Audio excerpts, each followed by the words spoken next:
Olá, bom dia, pessoal. Muito obrigado pela presença. Sejam bem-vindos a mais um bate-papo do 24º CET Universitário. Como vocês já viram, nos momentos anteriores, nós fizemos uma pequena modificação esse ano. Nós saímos daquela ideia tradicional de palestras para trazer duas pessoas que possam agregar conteúdo de forma diferente para nós. Eles vão bater papo aqui, entre eles, com vocês. E vocês vão ser fundamentais e muito importantes para que isso possa acontecer, porque a gente vai precisar dessa relação entre os dois e vocês. Cada um deles vai ter aproximadamente 30 minutos para fazer uma apresentação inicial, entre 20 e 30 minutos, e depois nós vamos começar a conversar. Então, lembrando que aqui, quem quiser twittar, fique absolutamente à vontade. Existe uma rede aqui chamada Sepuc Eventos, e a senha é 7_2011, está aberta para vocês. Tweetem à vontade, perguntem, a gente vai encaminhando isso. Eu quero apresentar para vocês os nossos dois convidados de hoje. À minha esquerda aqui, Aline Custódio, é repórter do jornal Extra. Eu aprendi com ela que Extra é só no Rio Grande do Sul. O Zezé também disse, né, não, é Extra. Ou o Heraldo também falou Extra. Extra é só aqui para nós. Ela é setorista da Editoria de Cidades e trabalha hoje na Baixada Fluminense. A Aline é formada em jornalismo pela UBRA em 2011, trabalha como repórter desde lá. Durante 4 anos foi repórter da Zero Hora, no Vale do Taquari. De 2005 a 2011 esteve no Diário Gaúcho e esse ano foi ao Jornal Extra. Ela foi a primeira a publicar e foi quem levou adiante e foi quem fez uma série de modificações do Rio de Janeiro, no caso Juan, que todos vocês acompanharam pela mídia. Quem deu start, quem deu início, quem foi atrás, quem denunciou e quem botou o dedo na ferida foi a Aline. Aqui à minha direita está o Francisco José Pereira de Lima, o Preto Zezé. Nome sério. O Preto Zezé. O Preto Zezé é presidente nacional da Central Única das Favelas, a CUFA, uma das maiores organizações não governamentais e sociais que a gente tem no Brasil. Ele é rapper, escritor, produtor cultural e documentarista. E atua também como educador. Gente, muito obrigado pela presença de vocês. Nós vamos conversar a partir de agora. Como nós fizemos uma combinação no início aqui, e a Aline disse assim, olha, não tem esse papo aí de primeiras mulheres. Então vamos, Preto, Zezé, seja bem-vindo ao Rio Grande do Sul, seja bem-vindo ao CET Universitário, muito obrigado. O pessoal está contigo aí. Pô, eu que agradeço o convite. Um bom dia, pessoal. Eu estava até falando para o pessoal que eu trouxe um pouquinho do sol lá de Fortaleza, cara. Estava todo mundo falando que estava 8 graus, e lá nem roupa vende para frio no Ceará, né? Então eu pensei, nossa senhora, o que eu vou fazer? Virar picolé lá, de chocolate. Ainda bem que não, né? Ainda bem que esquentou. Mas eu não vou usar meus 30 minutos, até porque eu queria mais compartilhar e aprender, né? Eu acho que esses bate-papos, nossas rodas de conversa, elas nos ensinam muito. Acredito muito na troca de saberes.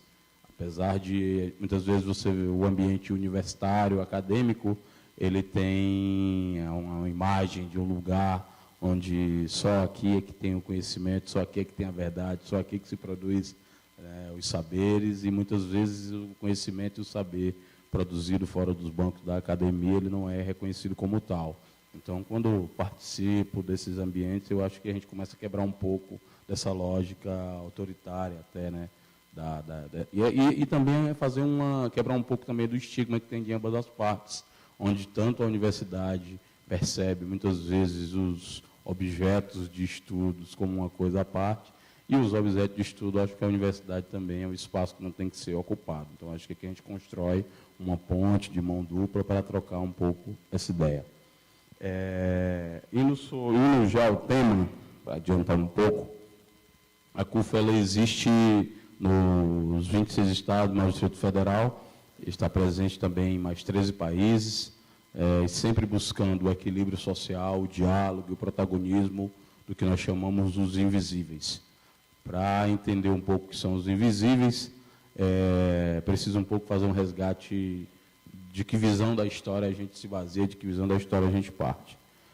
Nós partimos do processo de entendimento que o Brasil ainda tem que se resolver quanto nação, porque o nosso histórico, ao contrário do que contam os livros de história, essa história democrática do Brasil, da igualdade entre as raças, o histórico que a gente aprendeu e que a gente vive até hoje ainda é um histórico totalmente diferente, onde se você for olhar, apesar disso ter sido pouco contado, né, nos livros, o Brasil, se a gente tivesse que fazer um boletim de ocorrências, o nosso país ele nasceu de vários crimes. Então, se você pegar um histórico da chegada dos europeus do Brasil, nós vamos ter o assassinato dos índios, e aí são milhões que são mortos e assassinados, uma imposição de um padrão cultural europeu, você tem o saque dos recursos naturais do país, que ainda hoje se reproduz em alguns aspectos, depois você tem o aprisionamento e o tráfico de negros da África para o Brasil e mais de 3 séculos de escravidão. Isso gerou um problema, gerou uma esquizofrenia, e em que o nosso país ele não se resolve, ele não se encontra, e porque ele, como ele não sabe de onde ele veio, logicamente fica difícil de entender para onde está indo.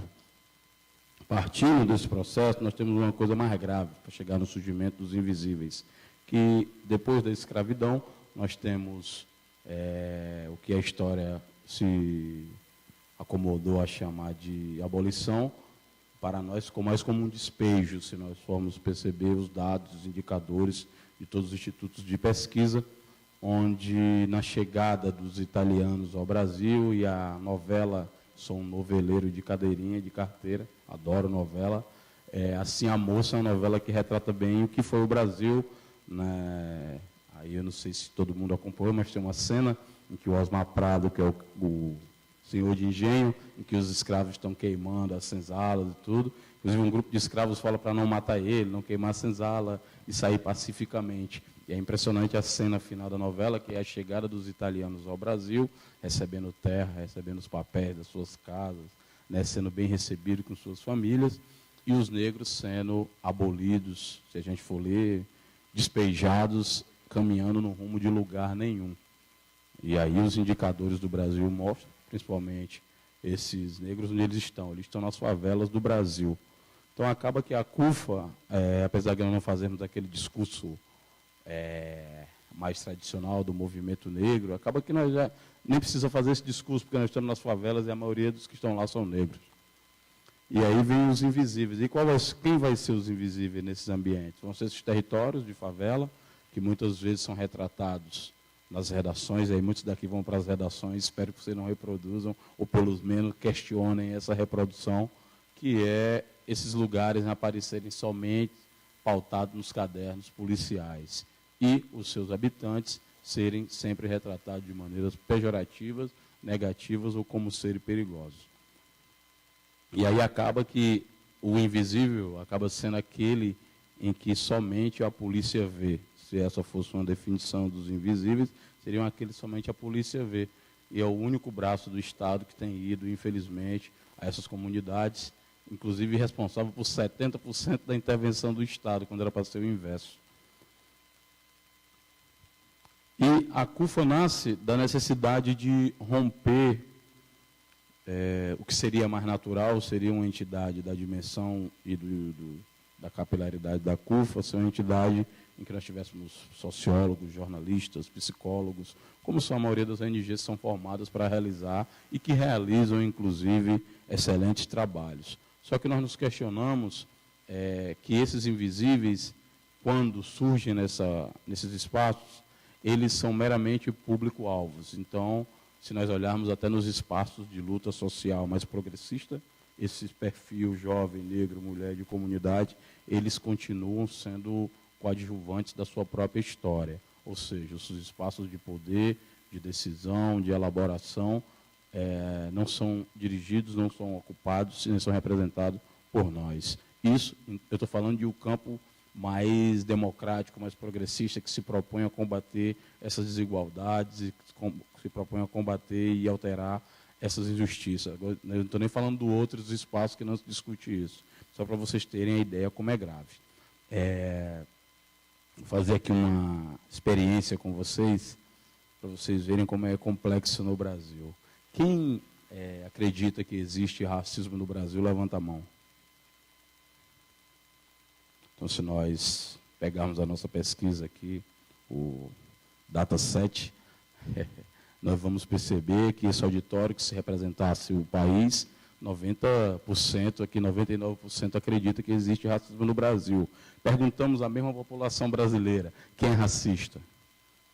Aí, se vocês olharem, vocês verem que a gente vai ser um país em que nós assumimos que existe um racismo, no entanto, nenhum de nós pratica. E isso é mais complexo no Brasil, porque é um mecanismo que vai operando através da invisibilidade, de não assumir isso, e que ele vai construindo, ele se orgulha de ter uma diversidade cultural, mas do ponto de vista das oportunidades, essa diversidade ela não está representada. E aí a CUFA surge no sentido de ser um pouco o sentimento, na verdade, desses invisíveis, desses que estão à margem, não no sentido revanchista ou rancoroso dessas injustiças, mas no sentido, inclusive, de promover na prática essa diversidade, de promover na prática esse diálogo, de debater um outro país, onde a gente não tenha vergonha de, inclusive, assumir que realmente nós somos um país diverso e que realmente nós temos diferenças, mas que essas diferenças não sejam transformadas em desigualdades. E aí a CUFA, ela nasce nesses territórios, ela potencializa e empodera os indivíduos desse território. A gente até costuma dizer que a gente prepara os escolhidos. Estava até falando com o Fábio aqui, ele perguntando como é que começou a história minha na CUFA, eu era lavador de carro. Então, aí conheci o Celso Ataíde, do Rio de Janeiro, que foi onde nasceu a CUFA, na Cidade de Deus, Celso Ataíde MVB, a gente começou a trocar ideia, o hip hop foi a nossa linguagem mais de identificação, mais em comum. A gente começou a perceber que o hip hop, apesar de importante, principalmente para nossas vidas, do ponto de vista de identidade, de expressão, de afirmação, ele era ainda muito limitado no sentido de que as comunidades elas eram muito diversas e tinha desde o samba, o pagode, o forró, o funk, a música brega, os crentes, os macumbeiros, os caretas, os malucos. Então era necessário que o hip hop, apesar de ser uma linguagem nossa, a gente pudesse não ficar preso ao hip hop, ou seja, ser uma entidade hip hopista e não conseguir dialogar com a diversidade, inclusive na favela e fora dela. E para dar mais ou menos uma ideia dessa ruptura de a gente ser protagonismo, de a gente ser coadjuvante da nossa própria história, a gente começou a se apoderar e se apropriar de algumas linguagens. E aí a comunicação foi uma delas em vários aspectos, desde a internet, desde a música, desde o MP3, fazer nossos blogs, nossos sites, nossos jornais, e principalmente o audiovisual, que foi a gente inclusive tem um festival nacional chamado Cine CUFA, e cada estado tem as suas realizações, em que a gente até tem um subtítulo que é a favela já foi retratada muitas vezes, agora chegou a hora da gente inverter as posições. Então é Cine CUFA, o cinema na tela da favela, em que é um grande festival de cinema em que todas as produções sobre e de favelas, elas são exibidas durante uma semana, seguida de debate e exibições. Aproveitando aqui, eu queria apresentar a Dinorá, a Dona Ivonete, que são as representantes da CUFA daqui do Rio Grande do Sul, que estão bem aqui na frente, sejam bem-vindas. E eu vou agora entrar na parte do clipe, não vou usar a minha meia hora, para vocês terem mais ou menos uma ideia e deixar aí alguns elementos para a gente continuar o debate logo mais, ok? Esse clipe, eu não sou diretor de cinema, não sou nada, a gente teve apenas a ideia de fazer uma leitura sobre um tema que é complexo, que é o tema do tráfico de drogas. É um clipe que eu dirigi lá, foi feito em Fortaleza, dirigi lá em Fortaleza também, a gente fez um clipe com o MV para discutir um pouco essa questão. Todo mundo fala das drogas, do tráfico. A gente fez uma visão um pouco inversa do que as pessoas tradicionalmente têm discutido sobre o tráfico. Muitas vezes as pessoas que responsabilizam sempre um território pelo tráfico, como se aquele território somente produzisse drogas ali, produzisse armas ali, gerasse economia somente ali. E essa música fala um pouco. O Bagulho é Doido, que é uma gíria de um moleque durante o documentário, que ele começou a falar que a realidade que ele vivia, que é a realidade da favela, que a realidade da vida dele era o bagulho é doido, era a definição dele sobre isso no dialeto lá do mundo dele. Então, esse videoclipe agora para vocês darem uma conferida, depois a gente retoma para o debate.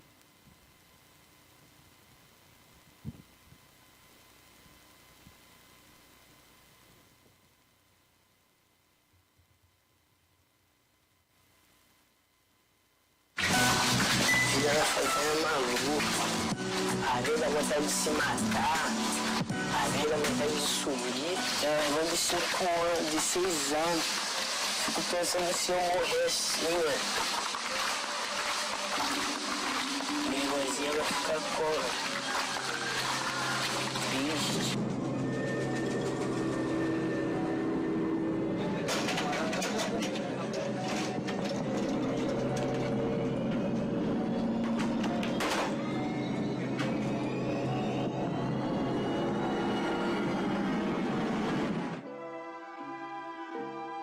Sem corte, liga filmador e desliga o holofote. Se quer me ouvir, permaneça no lugar.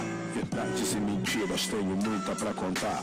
Doideira, fogueira cada noite pra aquecer. O escuro da madruga que envolve o meu viver. Eu sou você, também não sei se gostaria ser.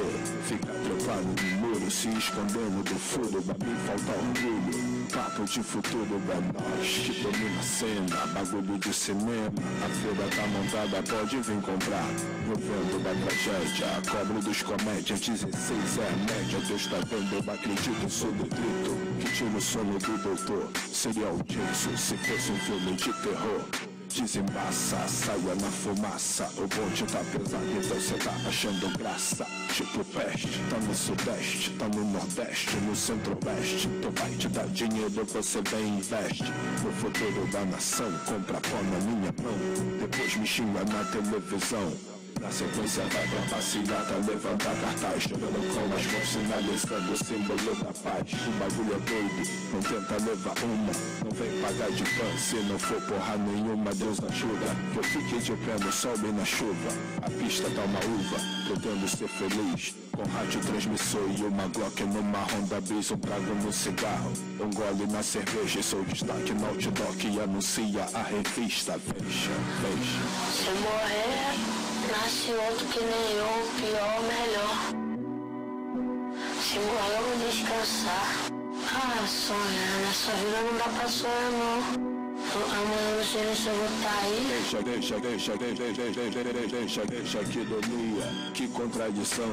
O rico me odeia e financia minha munição. Que faz faculdade, trabalha no escritório, me olha como se eu fosse um rato de laboratório. Vem de Cherokee, vem de Kawasaki, deslumbrado com a favela, como se tivesse vendo um parque de diversões. Se junta com os vilões, se sente pro debistante ali com os zombies, 40 ladrões. Se os homens chegassem e nós dois rodasse, somente o dinheiro ia fazer com que eu não assinasse.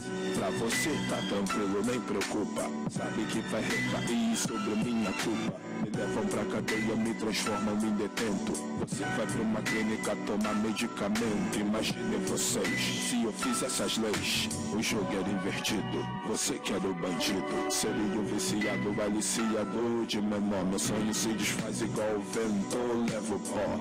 Big Brother, da vida de ilusão, nós seguimos se odeia, se precisar mandamos pro paredão. Com bala na agulha,